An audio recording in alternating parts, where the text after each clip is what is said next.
Doctor Shankar గారు, గౌరవనీయులు చిరంజీవి గారు, వెంకటేష్ గారు,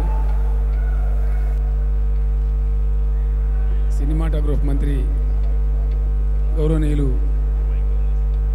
శ్రీనివాస్ యాదవ్ గారు, మిత్రులు శంకర్ గారి పేరు చెప్పాను, చిత్ర నిర్మాత రామకృష్ణ గారు, వేదికను అలంకరించినటువంటి పెద్దలు, సినిమా డైరెక్టర్ గారు, నాకు అత్యంత అభిమాన నటులైనటువంటి నటరత్న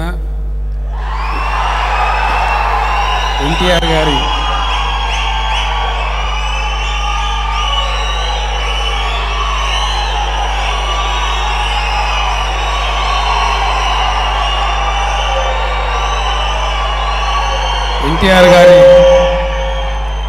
కుమారులు, సుప్రసిద్ధ సినీ నటులు గౌరవనీయులు బాలకృష్ణ గారు వారి 100th ఫిలిం 100వ చిత్రానికి చాలా గొప్ప నిర్ణయం వారు తీసుకున్నారు. గౌతమి పుత్ర శాతకర్ణి, ఇది చిన్న విషయం కాదు. ఒక శకానికి నాంది పలికినటువంటి పురుషుడు గౌతమి పుత్ర శాతకర్ణి. అంతకుముందు మన తెలుగు జాతికి తెలిసిందంతా కూడా బిఫోర్ క్రైస్ట్ ఆఫ్టర్ క్రైస్ట్ అనే పద్ధతిలో ఉన్నాం. కానీ 100వ చిత్రానికి బాలకృష్ణ గారు తెలుగు ప్రజలందరికీ చరిత్రలో చిరకాలం గర్వంగా గుర్తుండిపోయే విధంగా ఈ శాతవాహన శకానికి సంబంధించినటువంటి కథా వస్తువు తీసుకొని 100వ చిత్రాన్ని నిర్మించి తలపెట్టడం చాలా సంతోషం. నేను వయసులో బాలకృష్ణ కంటే కొంచెం పెద్ద కాబట్టి అన్నగారి అభిమానిగా హృదయపూర్వకంగా బాలకృష్ణ గారికి నా ఆశీస్సులు, నా దీవెనలు. బాలకృష్ణ గారి 100వ చిత్రం ఖచ్చితంగా 200 రోజులు ఆడుతుందని మాత్రం చెప్పగలను. కారణం ఏంటంటే తెలుగు ప్రజలందరూ, అన్ని తరాల తెలుగు ప్రజలందరూ చూసి తెలుసుకోవాల్సిన కథాంశం ఈ గౌతమి పుత్ర శాతకర్ణి. తను 100వ చిత్రం చేయడమే కాకుండా తెలుగు ప్రజలకి, నందమూరి కుటుంబానికి మొదటి నుంచి ఉన్నటువంటి అభిమానం, ప్రేమ తెలియజెప్పడానికి, తెలుగు తనాన్ని ప్రపంచానికి మరొకసారి గట్టిగా తెలియజెప్పడానికి, మద్రాసీలు అని పిలువబడుతున్నటువంటి తెలుగు వారిని ఆంధ్రప్రదేశ్ అనేది ఒకటి ఉంది, తెలుగు జాతి ఒకటి ఉంది అని తెలిపినటువంటి మహానాయకుడు ఎన్టీ రామారావు గారు. తెలుగు జాతి గర్వించదగ్గ గొప్ప బిడ్డ ఆయన. ఇటీవల అంబేద్కర్ గారు విగ్రహం పెడుతుంటే కొంతమంది కిట్టని వాళ్ళు దుష్ప్రచారం కూడా చేశారు.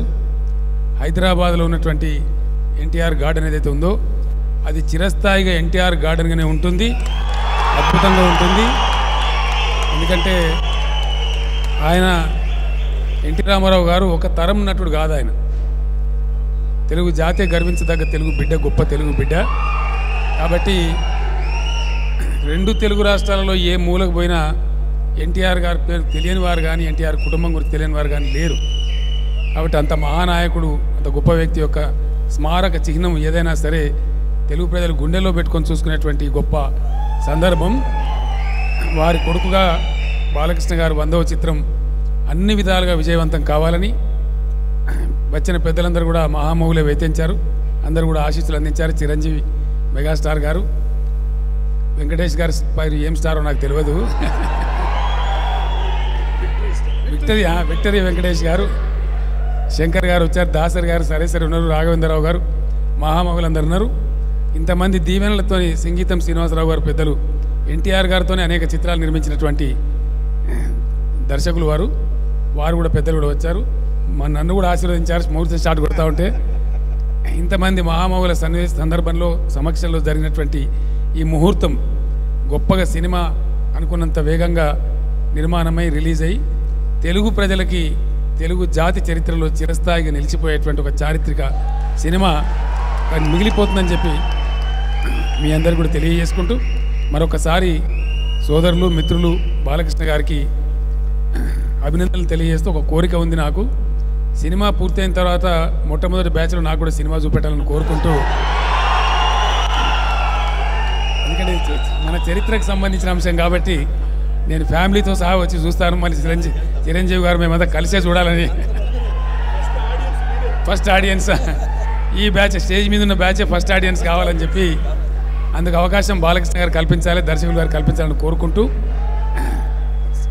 సంతోషం. Thank you.